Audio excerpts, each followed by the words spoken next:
할렐루야. 오늘은 기도하는 집이라는 제목으로 뉴저지 팔팍 한인 루터교회 이상조 목사님께서 누가복음 19장 41절에서 48절을 본문으로 하나님의 말씀을 전하겠습니다. 가까이 오사 성을 보시고 우시며 가라사대 너도 오늘날 평화에 관한 일을 알았다면 좋았을 뻔하였거니와 지금 내 눈에 숨기웠도다. 날이 이를지라 내 원수들이 토성을 쌓고 너를 둘러 사면으로 가두고 또 너와 및 그 가운데 있는 내 자식들을 땅에 메어치며 돌 하나도 돌 위에 남기지 아니하리니 이는 권고받는 날을 내가 알지 못함을 인함이니라 하시니라. 성전에 들어가사 장사하는 자들을 내어 쫓으시며 저희에게 이르시되 기록된 바 내 집은 기도하는 집이 되리라 하였거늘 너희는 강도의 구려를 만들었도다 하시니라.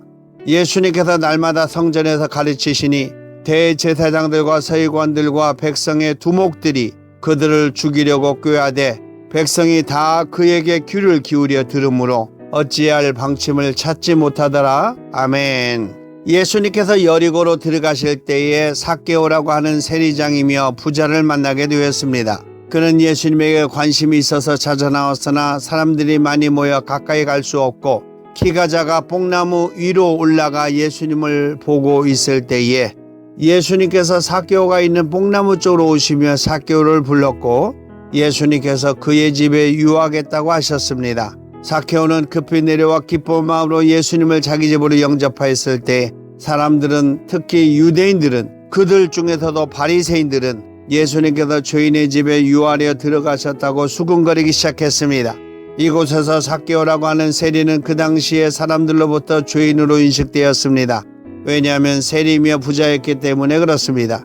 즉 하나님의 백성 유대인들에게는 세금을 거두어 이방인들이며 하나님을 모르는 로마에 바치고 그것으로 부자가 된 것이 하나님께 뿐만이 아니라 유대인들 사이에서도 죄인이라고 여겨지고 있었던 것입니다. 하나님에게는 이방인이며 침략국인 로마를 섬기는 자요 유대인들에게는 자신들의 돈을 세금으로 빼앗아 로마에 바치는 사람으로 유대인 사이에서는 매국노와 같은 사람으로 여겼던 사람이기 때문에 유대인들 사이에서는 죄인으로 여겨 가까이 하는 사람이 없는 외로운 사람이었습니다. 그런데 그 사람에게 예수님께서 직접 다가가셔서 그를 만나 주셨고 그 집에서 유하겠다고 하니 유대인들에게는 수군거리며 혼란스러운 광경이었던 것입니다. 삭개오는 예수님을 영접하고 자기 소유의 절반을 가난한 자들에게 나눠주겠다고 약속했습니다. 이것은 어려운 이웃에 대한 예수님의 마음을 가지고 있는 것입니다. 그리고 예수님을 따르는 사역자들이 반드시 해야 하는 생활이었습니다. 뿐만이 아니라 자기가 토색한 일이 있으면 4배를 갚겠다고 했습니다.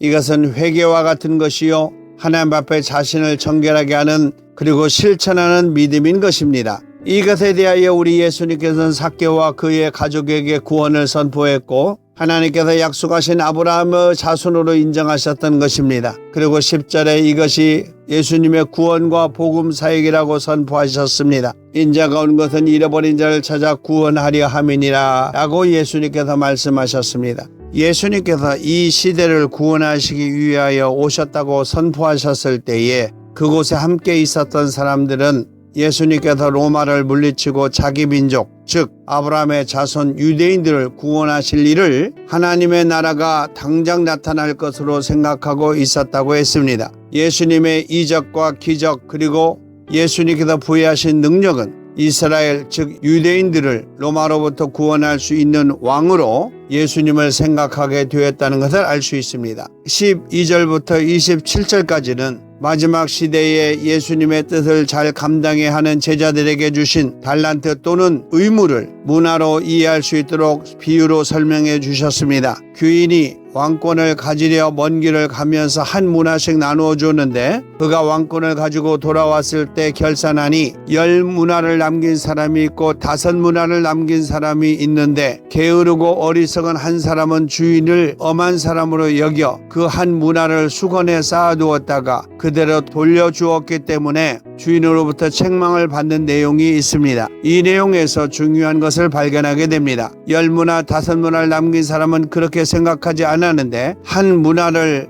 그냥 가져온 게으르고 무능한 사람은 주인을 무섭게 여겼다는 것입니다. 주인과 늘 가까이 하고 교제하는 사람은 그렇게 생각하지 않는데, 주인과 교제하지 않고 뜻을 알지 못하는 사람은 무섭고 두렵고 떨리는 마음을 갖게 된다는 것입니다. 하나님을 두려워하는 자는 죄를 진 죄인이나 악한 사탄이나 마귀 같은 악한 영들입니다. 여러분은 예수님을 어떤 관계를 갖고 계신가를 생각해 보아야 합니다. 27절에 예수님께서는 주인을 두려워하는 그 자를 나의 왕됨을 원치 아니하니 저 원수들을 이리로 끌어다가 내 앞에서 죽이라고 명령하셨습니다. 이것은 심판을 의미하고 있습니다. 심판은 용서받지 못하는 관계를 말하고 있습니다.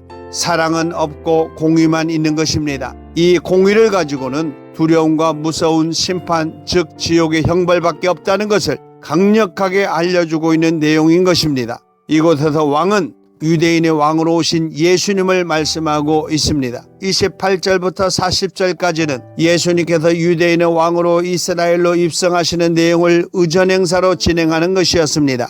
예수님께서 구약에 약속한 대로 나귀 새끼의 겉옷을 벗어 안장을 만들고 예수님께서 타고 예루살렘으로 입성하실 때에 수많은 유대인들이 겉옷을 벗어 길에 깔아 놓으면 그곳을 통해 가셨고, 제자들과 예수님의 기적과 이적과 능력을 체험하거나 본 사람들은 기뻐하며 큰 소리로 하나님을 찬양하였다, 이렇게 말하고 있습니다. 그 찬양의 내용은 주의 이름으로 오시는 왕이여 하늘에는 평화요 가장 높은 곳에는 영광이로다 라고 하는 내용인데, 이 내용은 예수님께서 탄생하실 때 천사들의 찬양과 같은 내용이었던 것입니다. 누가복음 2장 14절에 지극히 높은 곳에서는 하나님께 영광이요 땅에서는 기뻐하심을 입은 사람들 중에 평화로다 라고 말씀하고 있습니다. 그 찬양 소리를 시끄럽게 여기며 불편해하는 사람들이 있었습니다. 그들이 바로 바리새인들이었습니다. 바리새인들이 말하되 선생이여 당신의 제자들을 책망하소서.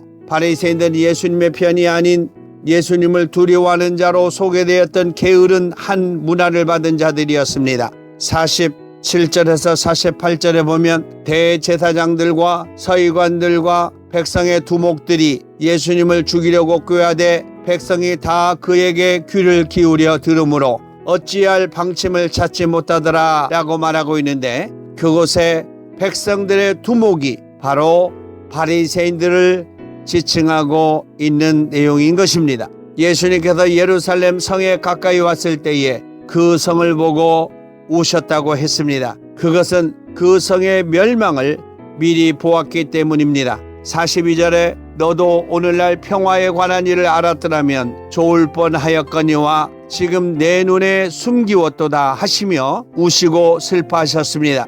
오늘날 평화에 관한 일은 이 세상의 평화를 주시고 구원하실 예수님의 일을 말하고 있는데, 그들은 영적인 눈이 어두워 예수님을 알지 못하기 때문이었습니다. 43절에서 44절에 나오는 내용은 그 든든했던 예루살렘 성이 예수님 이후 즉 AD 70년에 로마 제국에 편입된 뒤 유다이아 전쟁이 티투스에 진압되면서 예루살렘이 파괴되는 내용을 예상하신 것입니다. 이곳에서 예수님께서는 제자들에게 세상적인 성전과 영원한 성전을 말씀하시고자 하신 내용이 있습니다. 당시의 유대인들은 세상적인 성전의 주인처럼 행세하였습니다. 그러나 예수님께서는 영적인 성전이 중요하다는 것을 말씀하셨습니다. 45절에서 48절까지의 내용은 세상적인 성전을 영적인 성전으로 회복하는 내용을 알려주신 것입니다. 예수님께서 예루살렘 성전에 들어가셨을 때는 유월절이 가까이 오면서 성전 안에서 유월절을 위하여 필요한 재물들을 사고 팔기도 하고 각 지역에서 온 사람들을 위하여 성전에서 쓸 수 있는 돈으로 환전해 주는 곳이 있었습니다. 결국 성전의 본성을 잃어버리고 돈을 중심으로 하는 장사하는 곳으로 바꾸어져 있는 것에 대하여 예수님께서 책망하신 내용인 것입니다. 그래서 예수님께서는 그들을 향하여 하나님의 거룩한 성전을 강도의 구렬로 만들었다고 질책하셨습니다. 그럼 성전의 본질은 예수님께서 말씀하신 것처럼 기도하는 집이라는 것입니다. 하나님과 기도를 통하여 교통하며 교제하는 곳이 성전의 본질이라는 것입니다. 하나님께서는 지성소를 통하여 인간과 교제하며 죄를 용서하고 축복해 주시는 것처럼 성전의 본질은 제사와 예배인데 이것은 죄에 대하여 용서를 구하는 제사나 하나님을 찬양하며 교제하는 예배나 모두 기도와 관련되어 있다는 것입니다. 즉 하나님과 만나는 곳이라는 것입니다. 그때에 예수님께서는 유월절이 다가오는 그 기간 동안 성전에서 가르치셨습니다. 예배의 본질, 하나님과의 교제, 죄에 대한 용서 등 하나님과 관계되는 예배의 모든 부분을 가르쳐 주셨을 것입니다. 그때 백성들은 예수님의 말씀에 귀를 기울여 배웠고 그 가르침을 알게 되었을 때에도 성전의 주인이라고 여겼던 대제사장들과 서기관들 그리고 백성의 부목들 즉 바리새인들과 장로들은 예수님을 죽이려고 했습니다. 영적인 성전이 되시는 예수님과 세상적인 성전의 주인이 되는 사람들과 근본부터가 달랐고 영적으로 유대인의 왕이었던 예수님과 세상적인 왕을 삼으려고 했던 유대인들과도 근본부터 달랐던 것입니다. 우리 예수님께서 지금 예수님을 믿는 성도들에게 성과 성전, 즉 기도하는 집으로 말씀하시는 교회에 대한 예수님의 뜻을 바르게 알리고자 하는 내용이 있습니다. 첫째로 지금 살고 있는 성, 즉 이 세상에 대한 예수님의 뜻을 밝히 알아야 한다는 것입니다. 41절에 성을 보고 우시며 라고 말씀하고 있습니다. 이 세상은 반드시 멸망하게 되어 있습니다. 43절에서 44절 보면 하나도 남기지 아니하시리니 이것은 멸망을 의미하고 있습니다. 로마서 6장 21절에 너희가 그때 무슨 열매를 얻었느냐 이제는 너희가 그 일을 부끄러워하나니 이는 그 마지막이 사망임이니라 라고 말씀하고 있습니다. 요한복음 12장 48절에서도 나를 저버리고 내 말을 받지 아니하는 자를 심판할 이가 있으니 곧 나의 한 그 말이 마지막 날에 저를 심판하리라 라고 예수님께서 말씀하셨습니다. 이 세상을 보시고 예수님은 우셨다고 했습니다. 41절에 성을 보시고 우시며 이 세상에 멸망할 것을 보고 예수님은 눈물을 흘리셨다는 것을 말씀하고 있습니다. 예레미야 4장 30절에 멸망을 당한 자여 내가 어떻게 하려느냐 내가 붉은 옷을 입고 금장식으로 단장하고 눈을 그려 꾸밀지라도 너의 화장한 것이 헛일이라 연인들이 너를 멸시하며 내 생명을 찾느니라 라고 말하고 있습니다. 이사야서 1장 28절에서도 그러나 패역한 자와 죄인은 함께 패망하고 여호와를 버린 자도 멸망할 것이라 라고 말하고 있습니다. 이 세상에 예수님을 영접하지 못하고 죽어가는 불쌍한 영혼들을 보고 예수님은 지금도 눈물을 흘리신다는 것입니다. 진정한 평화를 알지 못하는 사람들과 신도들에 대하여 예수님은 눈물을 흘리셨다는 것입니다. 44절에 내 자식들을 땅에 메어치며 라는 말이 있습니다. 예수님께서는 교회는 다니지만 성도가 되지 못하고 교회에 등록한 교인들로 살아가면서 하나님을 믿지 아니하고 하나님께 대한 진실한 마음이 없는 거짓 신도들을 향하여 눈물을 흘리신다는 것입니다. 얼마나 무서운 내용인지 모릅니다.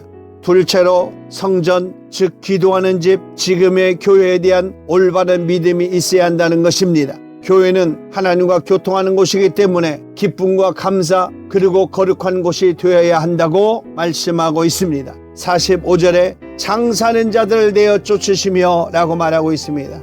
베드로전서 1장 15절에서 16절에 보면 오직 너희를 부르신 거룩한 자처럼 너희도 모든 행실에 거룩한 자가 되라 기록하였으되 내가 거룩하니 너희도 거룩할지어다 라고 말씀하셨습니다.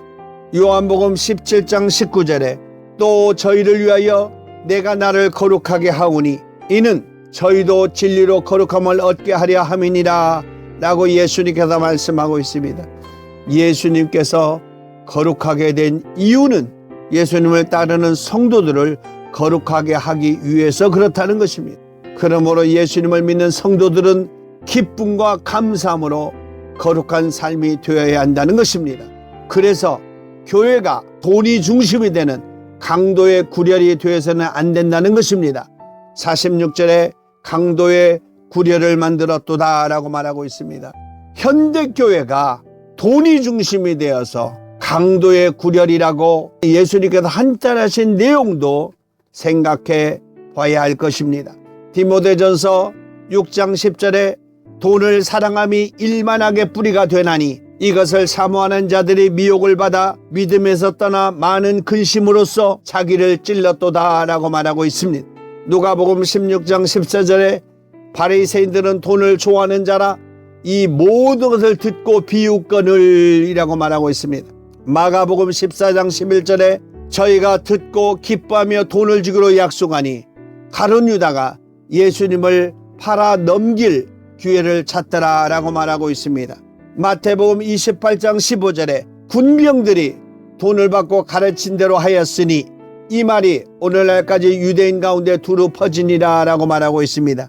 예수님이 부활한 것을 직접 보았던 군병들에게 돈을 주면서 예수님이 부활했다는 말을 절대 못하게 하였는데 그것 때문에 지금까지도 유대인들 사이에서는 예수님이 부활한 것을 알지 못한다 그렇게 말하고 있는 내용인 것입니다. 교회는 예수님의 몸이며 교회의 머리는 예수님이시기 때문에 오직 예수님을 통하여 하나님과 교제하는 곳이 되어야 한다는 것입니다. 골로새서 1장 18절에 그는 몸인 교회의 머리라 그가 근본이요 죽은 자들 가운데서 먼저 나신 자니 이는 친히 만물의 으뜸이 되려 하심이요 라고 말씀하고 있습니다. 에베소서 1장 23절에서도 교회는 그의 몸이니 만물 안에서 만물을 충성케 하시는 자의 충만이니라 라고 말하고 있습니다. 예수님은 교회의 머리시며 교회는 예수님의 몸이기 때문에 예수님을 통하여 하나님과 교통하고 교제하는 곳이 바로 교회요 그곳이 바로 기도하는 집이다 라는 의미를 가지고 있는 것입니다. 마지막으로 세 번째는 성전 즉 기도하는 집 예수님의 몸이 되는 교회는 구원을 이루는 천국의 모형이 되어야 한다는 것입니다. 교회 안에 예수님의 모든 것이 중심이 되어야 합니다. 47절에 매일매일 예수님께서 성전을 중심으로 가르치셨다고 했습니다. 교회 안에 예수님의 가르침이 항상 있어야 됩니다. 마태복음 5장 2절에 예수님께서 입을 열어 가르쳐 가라사대 누가복음 13장 10절에서도 예수님께서 한 회당에서 가르치실 때에 마태복음 22장 33절에서도 무리가 듣고 예수님의 가르치심에 놀라더라 라고 말하고 있습니다. 교회 안에 천국처럼 예수님의 보호하심이 있어야 합니다. 47절에 죽일 방침을 찾지 못하더라 라고 말하고 있습니다. 예수님을 죽이려고 했으나 교회 안에서 성도들이 예수님을 좋아하고 따름으로 죽이지 못했다는 것을 말하고 있습니다. 하나님의 천국을 상징하는 곳입니다. 그러므로 교회 안에서는 사랑과 자비와 용서와 기쁨과 감사와 은혜와 축복이 있는 곳이 반드시 되어야 한다는 것입니다. 고린도전서 1장 2절에서 3절에 보면 고린도에 있는 하나님의 교회 곧 그리스도 예수님 안에서 거룩하여지고 성도라 부르심을 입은 자들과 또 각처에서 우리의 주 곧 저희와 우리의 주 되신 예수 그리스도의 이름을 부르는 모든 자에게 하나님 우리 아버지와 주 예수 그리스도를 쫓아 은혜와 평강이 있기를 원하노라 라고 말하고 있습니다. 교회는 교인이 신자가 되고 신자가 반드시 성도가 되어야 되는 하나님의 거룩한 장소요 천국이 되는 곳입니다. 성도가 되어야만이 하나님의 백성이 될 수 있는 것입니다. 사랑하는 믿음의 성도 여러분, 예수님의 은혜로 예수님의 사랑으로 예수님의 축복으로 하나님의 거룩한 백성이 되었다면 예수님의 몸이 되신 교회를 중심으로 교회의 머리 되신 예수님을 믿고 섬기며 살아가는 삶이 되어야 할 것입니다. 오늘도 예수님의 은혜 가운데서 예수님과 함께 동행하며 이 세상을 승리하는 성도의 삶을 살아가는 하나님의 거룩한 자녀여 백성이 되기를 예수님의 이름으로 축원합니다. 아멘.